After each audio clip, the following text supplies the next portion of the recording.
court decides on custody arrangement between two parents, they are under the assumption that each parent is looking out for the best interest of the child. Unfortunately, narcissist disorder isn't something that is discussed in court. Hi guys, welcome to Co-Parenting the Narcissist 101. I'm Kate. Thank you for joining me. Thank you for subscribing. And if you haven't subscribed, please do. Don't forget to hit the bell so you know when I upload more videos. With the holidays coming up, how do you deal with kids' resentment of the custody arrangement? My kids in particular, if you like mine, that have to spend the Thanksgiving break with a narcissist, this might come up where the kids do not want to stay that long over the narcissist. And there might be issue as well where you cannot be able to reach them at this point. In my situation, for months, for 4 or 5 months after the divorce, whenever the kids visit the narcissist, he will not let them call me. He will not let them pick up the phone when I call. Either he turns the volume down or he unplugs the house phone so they don't get to me. So this might be something that might be going on in your own arrangement, because the narcissist will try whatever they can to get at you. So with the holidays, like I said, coming up, and the kids are anxious about the visit, and you are anxious about not being able to reach them during this period, how exactly do you deal with this? So when the narcissist, first of all, don't allow their kids to call you, or you cannot reach the kids at all because they're not providing the access for that, one thing you need to do first is don't even ask the narcissist why you can't reach the kids. Like, don't engage them, because this is the attention they're looking for.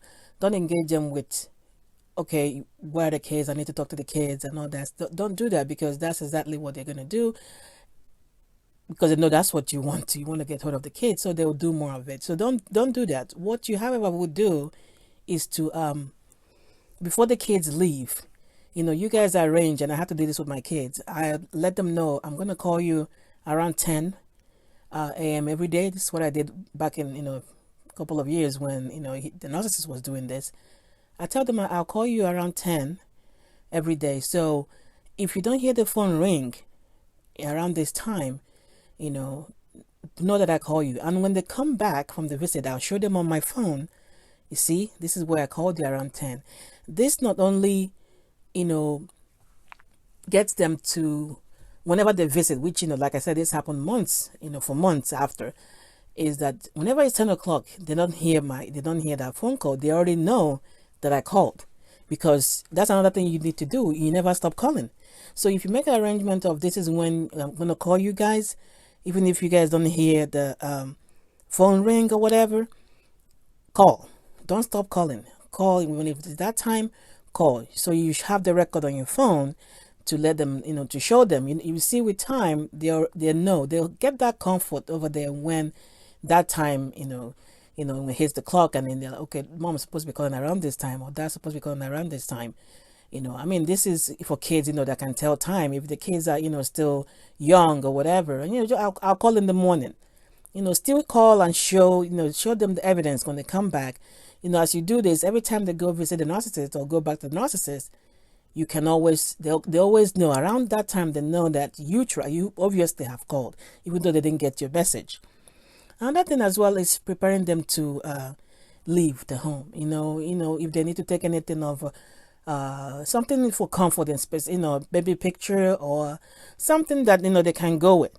In my own case, I had to pack up some medications, some allergy medications for the kids, because while just it was a few 2 days ago, yeah, my daughter, I called them and she was sneezing on the phone. I said, you need to take allergy medication. She said, they don't have it here. It's okay, tell your dad to get you one. And she just told me, say, Mom, could you come please, just bring the one at home? And I was at the store. I was in the store right there, when I had that phone call. So I just grabbed allergy medication and just ran over there. And by the time I got to the apartment, in the parking lot, I just emailed the narcissist, I'm going to drop by to give my daughter allergy medication, because it seems like you guys don't have any in your apartment.